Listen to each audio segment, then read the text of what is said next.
Buenos días, bienvenidos a las entrevistas en Religión Digital. Y nos acompaña Daniel Hallado, con 2 L's, ¿lo digo bien? Perfecto. Provincial de la provincia de Betania, de los Escolapios. Buenos días, bienvenido. Buenos días, gracias. ¿Qué es Betania? No el lugar físico, ¿qué es Betania provincia? Pues Betania es una provincia que surge de la unión de otras dos en España y que incluye pues casas en Galicia, Asturias, Cantabria, Salamanca, provincia de Madrid, Albacete, Valencia, Castellón, Tenerife e Indonesia. O sea, ¿toda España excepto Andalucía? ¿O? No, Andalucía, el País Vasco, Navarra, Rioja, Aragón es otra provincia y Cataluña es la otra. Los criterios geográficos son... ¿Cómo son las congregaciones religiosas a veces? Un poco extraños, sí. También Indonesia, me dices. Sí. ¿Por qué razón? Pues cuando se ha hecho la reestructuración de provincias, el padre general dice, cada provincia tiene que nacer preñada. Y entonces la nuestra nació preñada con ese proyecto de fundar en Indonesia. Porque habíamos tenido formandos que después de conocer la gente ahí pues iba viniendo para una futura fundación. No pensábamos que fuera para nosotros, pero bueno, lo aceptamos con gusto a pesar de que las fuerzas anden escasas. Hablando de esas fuerzas, ¿cuántos sois? Bien, Escolapios en el mundo, si lo sabes, y en sí, la provincia. Bien, pues en el mundo el número de escolapios creo que tengo así 1.328 religiosos. Luego está la fraternidad, que son unos cuantos cientos, y luego en la provincia somos en torno a 150 incardinados. Entre los incardinados, los que viven aquí y demás, un poquito más, pero no mucho. Pero luego tenéis detrás una serie de obras fundamentalmente educativas que también aglutinan.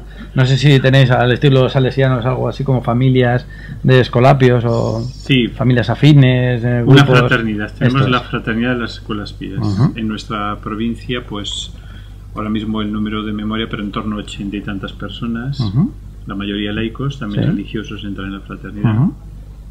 Y en la orden en total 700 en la fraternidad de las escuelas pías. Es una aventura en la que estamos desde hace unos poquitos años. Las escuelas pías, que en mi pueblo de nacimiento, en Getafe, las conocemos como el Colegio de los Escolapios. El colegio, la educación, San José de Calasanz era un enamorado de lo educativo. Hablamos un poco de ese carisma, de cómo surge ese carisma y de cómo lo vivís hoy. Pues bueno, surge en la época de la Reforma, de la Reforma católica, me gusta más que Contrarreforma.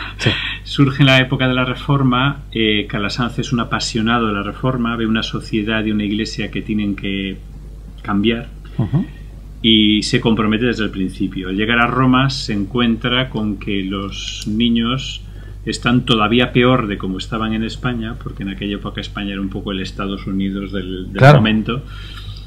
Y se pregunta cómo es posible que siendo aquí, por así decirlo, la sede de la cristiandad, el futuro sea tan negro cuando los chicos están abandonados. Había habido también varios sucesos que lo favorecían, ¿no? Y entonces entiende en un momento determinado que eso es lo que Dios le pide a él, el cuidar de estos chavales, ¿no? Y lo entiende con una característica a mí me parece muy bien definida, que también hoy además es muy actual y lo bonito es ver cómo en los documentos eclesiales aparece 400 y pico años después. Él piensa en la felicidad del niño. El niño está para ser feliz. Pero el niño será feliz si descubre, bueno, si ordena su vida, ¿no? Descubre sus talentos y los pone al servicio de la sociedad y de la iglesia. O sea, es feliz cuando contribuye a crear una sociedad mejor. Se hace también responsable. Mejor, se forma para hacerse responsable de la construcción. Eso muy actual, por otro lado, muy franciscano, si me permiten la expresión. Sí, él también tiene cierta inspiración franciscana y teresiana. Pues sí, la idea es esta, ¿no? O sea, la transformación de la sociedad y la renovación de la iglesia son consecuencias de la educación de los chicos. Y será por ese camino que el chico encuentra su felicidad, ¿no? Hoy, ¿cómo vivís ese carisma? En un momento en el que la educación pues pasa por distintos vaivenes desde hace bastantes años. Por cierto, que la educación cristiana también está sometida a determinada discusión más política que otra cosa, y donde esos conceptos como la felicidad y el hacerse copartícipe de la construcción probablemente nos enseñan lo suficiente a los niños y niñas de nuestra sociedad. Bueno, pues yo creo que estamos en un momento en el que nos tenemos que renovar. Ya llevamos tiempo con ello, ¿no? Entonces, para poderle dar fuerza a la identidad de Escolapia, lo que hacemos es, por un lado, cuidar la formación de todos nuestros colaboradores y también que la fraternidad crezca con personas carismáticamente identificadas, ¿no? Eso por un lado. Por otro lado, en los colegios, la estructura colegial ha ido cambiando ya desde hace tiempo, dando fuerza a los departamentos de acción social en los colegios, que ayuden a abrir los ojos a los muchachos a un mundo que es, pues, que tiene más posibilidades de las que se dicen. ¿Una primera formación de voluntariado o algo parecido? Pues tanto voluntariado como incluso incluyendo en el currículo actividades que abran pues la vista a otros países, a otras realidades dentro del propio país. Muy interesante. Que los chicos pues se descubran con capacidad también de entrar en contacto en primer lugar para sensibilizarse, porque si no, no tiene... Claro. Y luego, pues, de también colaborar solidariamente, de saberse informar. También es verdad que el sistema educativo tiene que cambiar y tenemos que cambiarlo. Lo cambien o no esos señores que dicen representarnos en el Parlamento. Pero eso también es parte de lo que tenemos que... Pero os afecta en el día a día probablemente, ¿no? Pero a la hora de establecer un proyecto educativo concreto en cada uno de los colegios, más allá del proyecto educativo general de la congregación o de la provincia en este caso, eso imagino que tiene que afectar, no solo a nivel de libros, sino a nivel de un poquito de todo, de saber desde conciertos hasta qué tipo de formación no se puede o sí se puede. Bueno. Sí, ahí... vamos a ver, se suele decir que los profesores son del siglo XX, los alumnos del XXI y el sistema del XIX. Muy bien traído. Y yo creo que lo del XIX se queda ya corto. Es mucho. Mientras se muevan por ideas políticas, de votos y de intereses, es muy difícil que el sistema educativo vaya a mejorar. Llevamos casi 30 años de normas y cuanto más intentan regularlo, peores son los resultados. Cualquiera que haga una correlación de datos se daría cuenta. En vez de consultar más con las personas que están trabajando directamente y de ver también por dónde se está moviendo el mundo, los países con mejores resultados tienen una regulación más en lo esencial y menor en lo accesorio. Yo creo que tenemos... Suena un poco bruto así decirlo, pero tenemos que aprender a torear el sistema. Es decir, responder en lo más básico, porque hay que responder ante la ley y eso es normal, pero también responder ante las necesidades reales de nuestro mundo y de nuestros alumnos, que en el fondo no son contempladas por el actual sistema educativo. No personalizan, no tienen en cuenta cada alumno en cada circunstancia, en cada localidad y en sus... Bueno, y también el por qué eligen estar en los escolapios en este caso. En una época en la cual un chico en clase, si coge su teléfono móvil, aparte de poder cometer delitos, que esa es otra, puede entrar en un momento en internet y obtener los contenidos que se le están dando en historia. Hoy buena parte de los contenidos que se consideran mínimos no sirven para casi nada. Hay que buscar un sistema donde el chico tenga mayor protagonismo en el aprendizaje. Tienen una cantidad de lluvia de información que cualquier cosa más que se les dé en el fondo les resbala como un paraguas, y lo que hay que ayudarles es que sean ellos los que empiecen a buscarse los contenidos, a gestionarse la información. Y que el papel del profesor sea más el de acompañar el proceso. Esto es. Y discernir lo que es conocimiento de lo que es mera información que puede ser perfectamente... Que no se te queda en la cabeza. Claro, y enseñar a los chicos a saber distinguir lo que vale y lo que no, los caminos de información fiable, a saberla ordenar ellos mismos, pero en el proceso, no que sepan ejecutarlo ellos, pues generando contenidos también. Eso supone que los libros de texto en gran medida tienen, a mí me parece, no sé si los días contados o por lo menos muy limitados sus...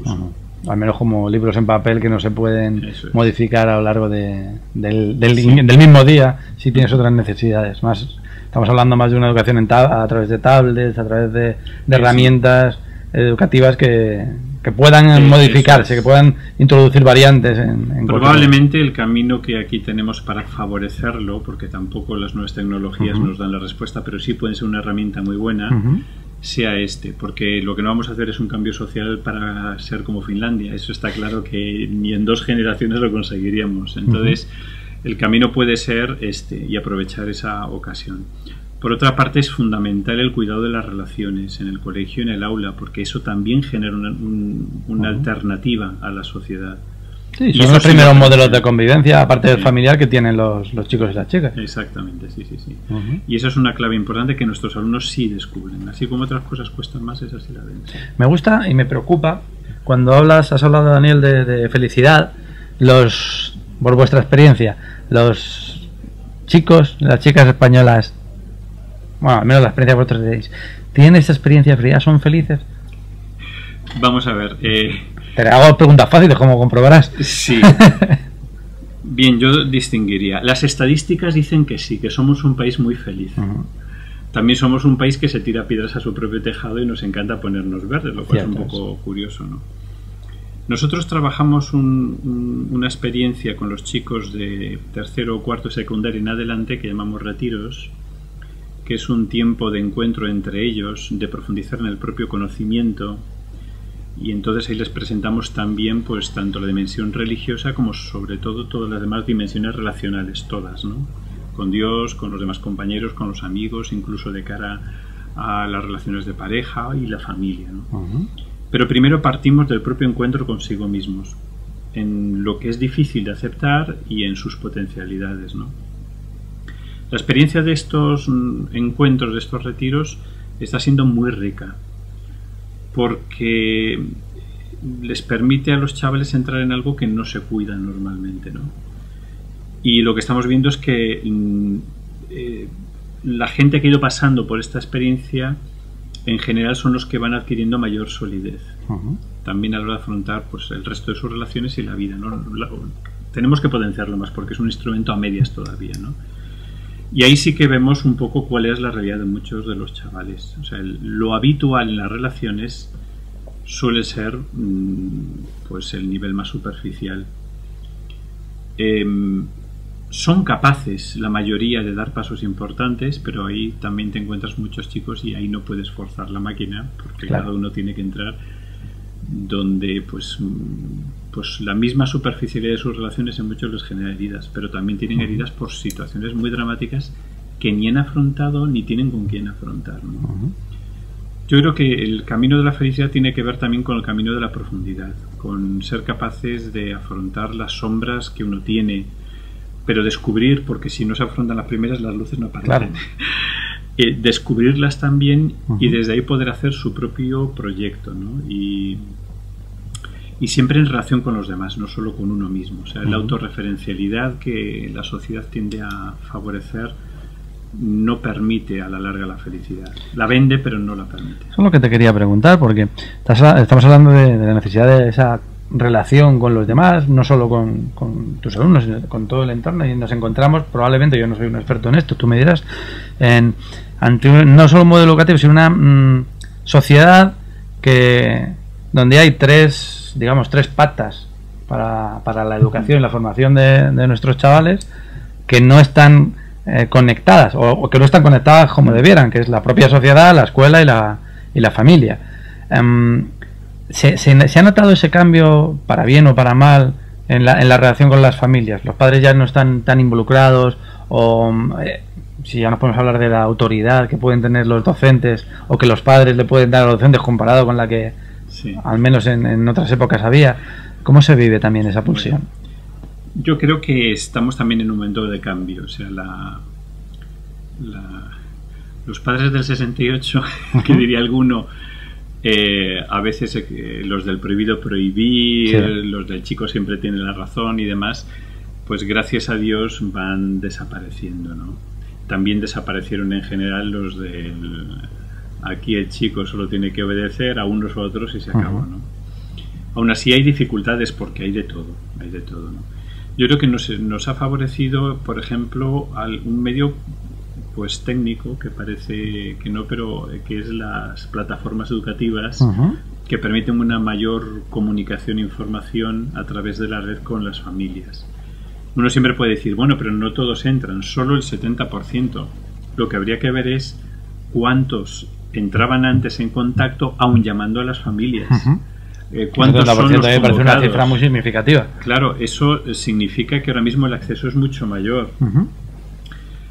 Buscamos caminos para que el encuentro personal, no solo el de la red, sea real. En la mayoría de los centros se convoca una o varias veces, no solo a reunión masiva de padres, sino a encuentro personal con el tutor. Aparte de los casos a lo mejor con más dificultad, ¿no? Entonces, esto yo creo que está favoreciendo, junto con una dinámica social que intenta recuperar la autoridad de los educadores, pues está favoreciendo un poco más de equilibrio en este proceso que iba hacia el caos, ¿no?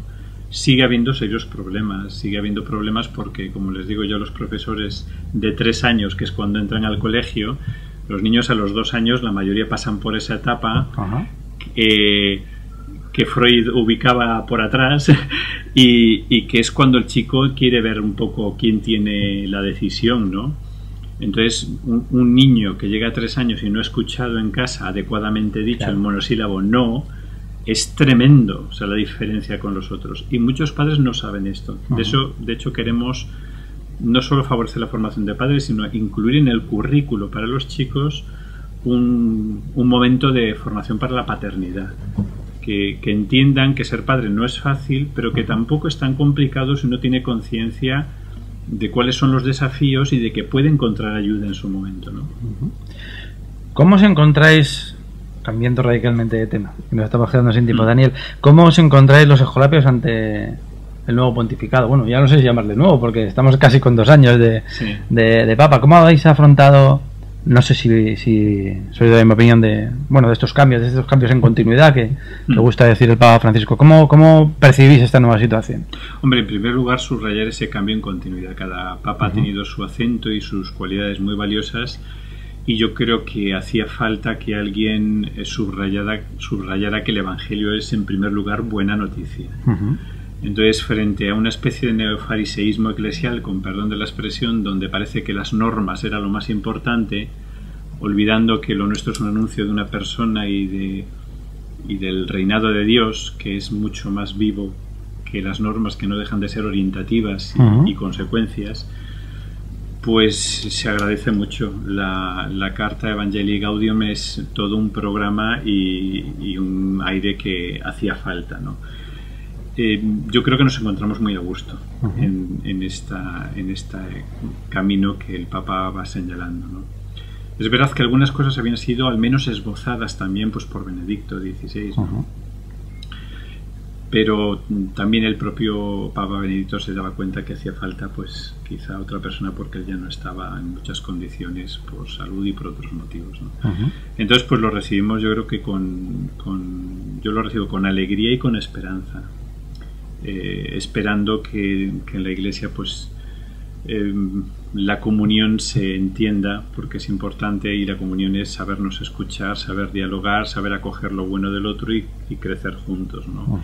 Y por lo tanto que caiga un poco el exceso de ideologización de los últimos tiempos.